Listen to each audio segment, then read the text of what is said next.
Hello, everybody. Welcome to the Full Court Press. I am your host, Drew Duncan. Do not forget that Facebook, Twitter, and Instagram is all at Drew Duncan 83. Additionally, you can find me on YouTube. Simply look for Drew Duncan. Of course, the Full Court Press is on Facebook, Twitter, and Instagram as well. And don't forget, you can find us on anywhere that you listen to podcasts via iHeartRadio, Spotify, Spreaker, Google, etc. Got a lot to get to today. Kevin Durant is officially a free agent. And Adam Silver is reportedly talking to coaches around the league about potentially playing less basketball games. I want to start with this Adam Silver deal.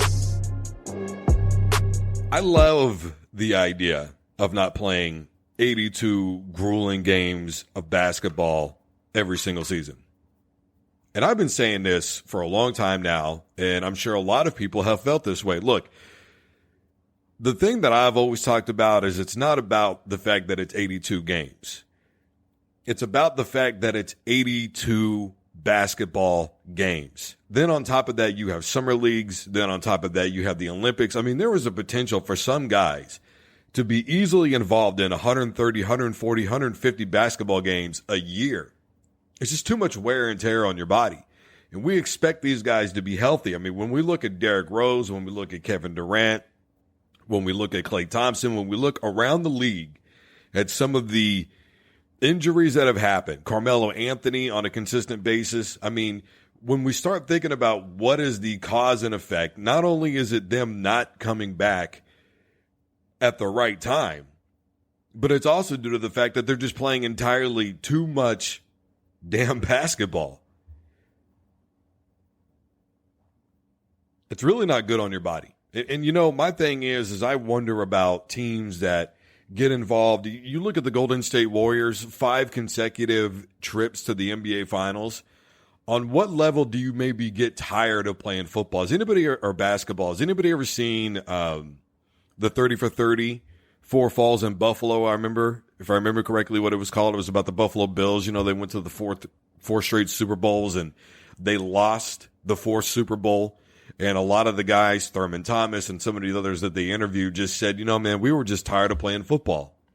You looked at 4 preseason games, you looked at the 16 regular season games, you looked at all the playoff games, and they were out of it. Even though they were beating Dallas at the end of the first half in that last game, they were just kind of emotionless, tired.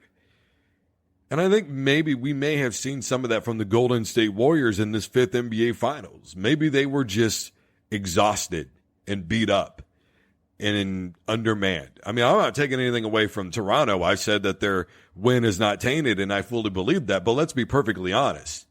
When you play 82 games, 82 games, 82 games, 82 games, plus the playoffs, I mean, you can't expect guys to not get hurt. It's too much. I've always believed, and I've always said, that I believe that the NBA should be easily a 62-game regular season. They could easily start in December because, you know, when basketball starts, I mean, we're looking at, you know, late September, early October. Like, didn't we just do this in June and then a couple of months ago in some of the summer league games? So it gets exhausting not only as an athlete, but obviously as a fan on some extent. You go, we just did this. We just had this.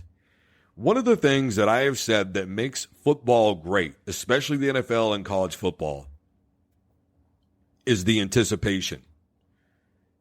The NFL, as you know, ends in February and does not start back up officially until September. College football ends much sooner than that, usually in January, right? First week of January. And we've got to wait all the way until either that last weekend of August or that first weekend in September before we get a game of football. How many months are you waiting? 7, 8 months to see a game of football? It creates the anticipation from a fan's perspective. We just can't wait to get in there and see a game of football. That's why the preseason is becoming so popular. We're starving for it. And I think if the NBA created some of that, it would definitely help their brand a lot more. I mean, I've always said they could do like an after Christmas Day special. And I mean, you've got to think the other part of that is when you start in October You're in the heart of the season of the NFL. You're in the heart of the season in college football. You've got college basketball that starts up shortly thereafter.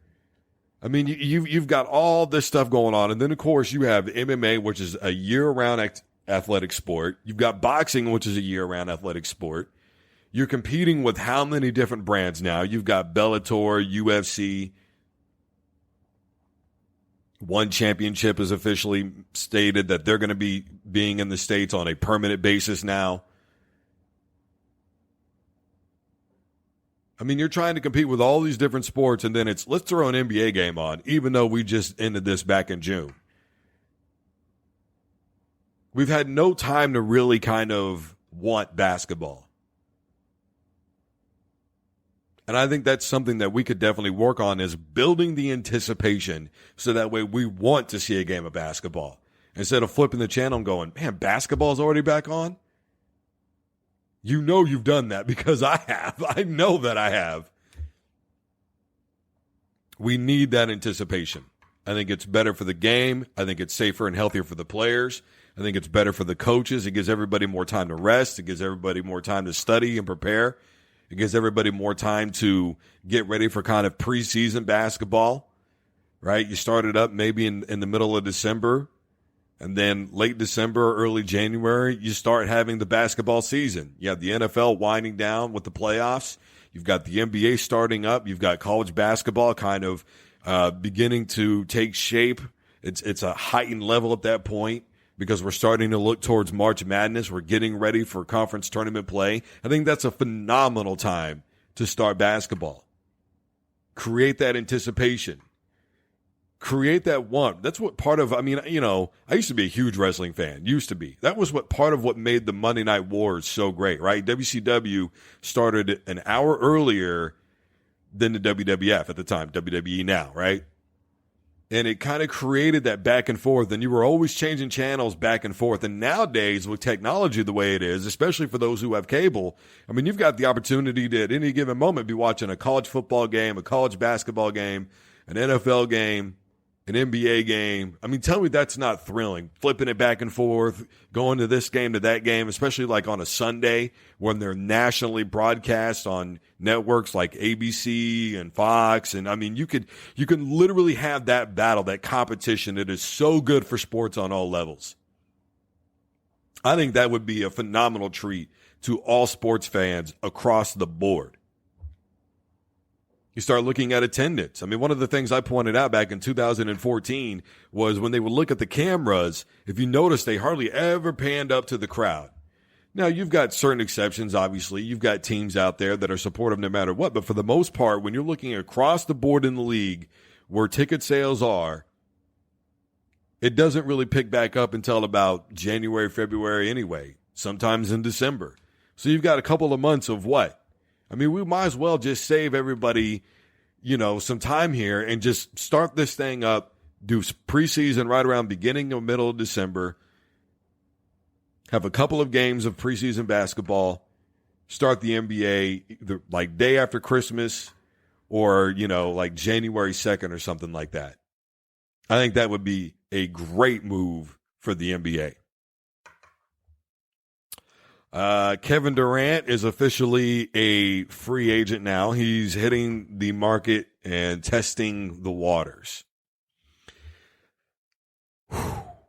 Andre Iguodala is quoted as saying, nobody is going to the Knicks. Well, then reports came out that KD is in New York weighing his options. Now, he could be in New York for a lot of different reasons. You know, he could be meeting, you know, with trainers. He could be meeting with staff. He could be meeting with his management team and all those kinds of things. His agent obviously could be out in New York. I mean, there could be 101 different reasons why KD is in New York. Or we could be talking about the Brooklyn Nets and the New York Knicks.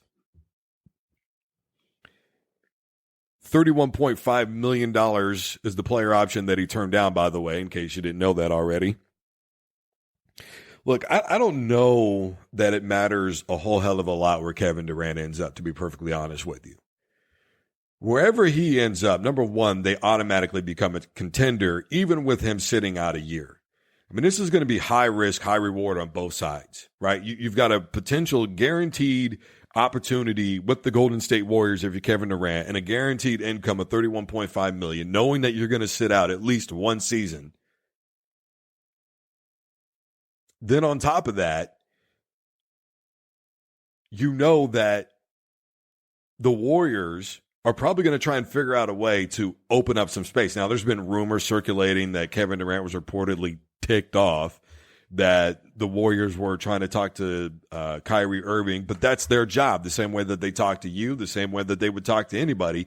It is their job to go out and find the best possible prospects and have them on their team, period. Now, whether Kevin Durant may have felt threatened by that, who knows? I don't know. I'm not a speculation or rumor guy, really, to be honest with you. That's just something that's been out there, so I figured I would just kind of put that out there to you as well, a little something to maybe munch on.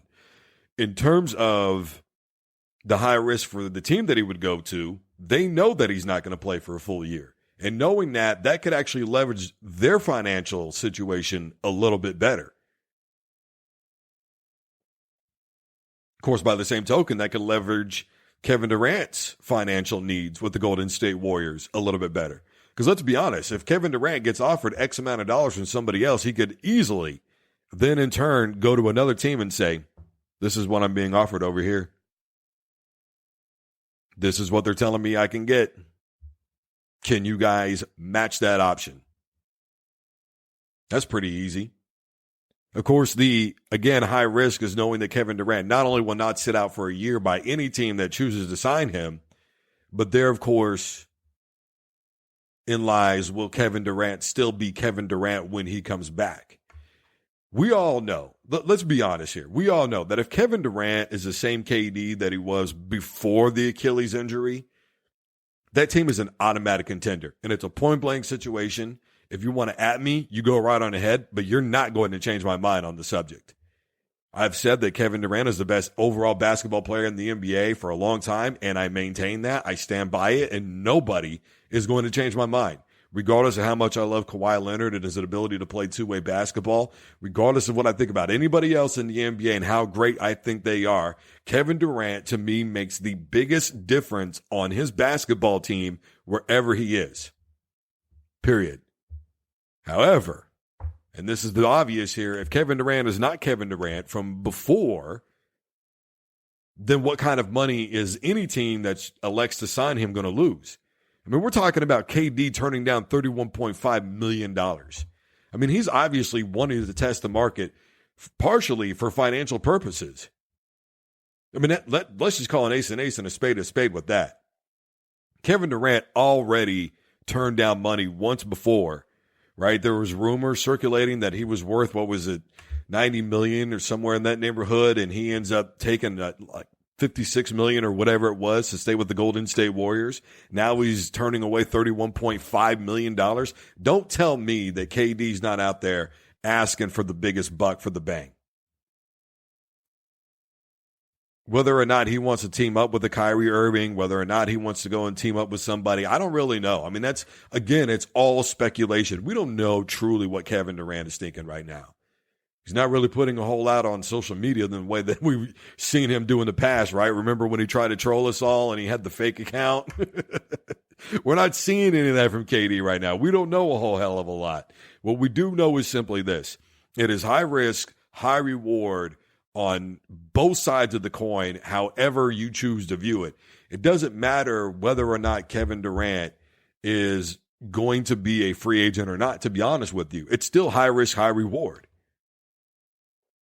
KD being anywhere with any team for any price that he's asking is high risk, high reward on both coins, on both sides of the coin. It's all there is to it. And it's not going to change. You have to look at the overall perspective here. And that is, what is Kevin Durant worth to you and to himself? Because in any interview that he has, anytime somebody goes to try and talk to his agent, the first thing that's going to pop up, well, how's that Achilles?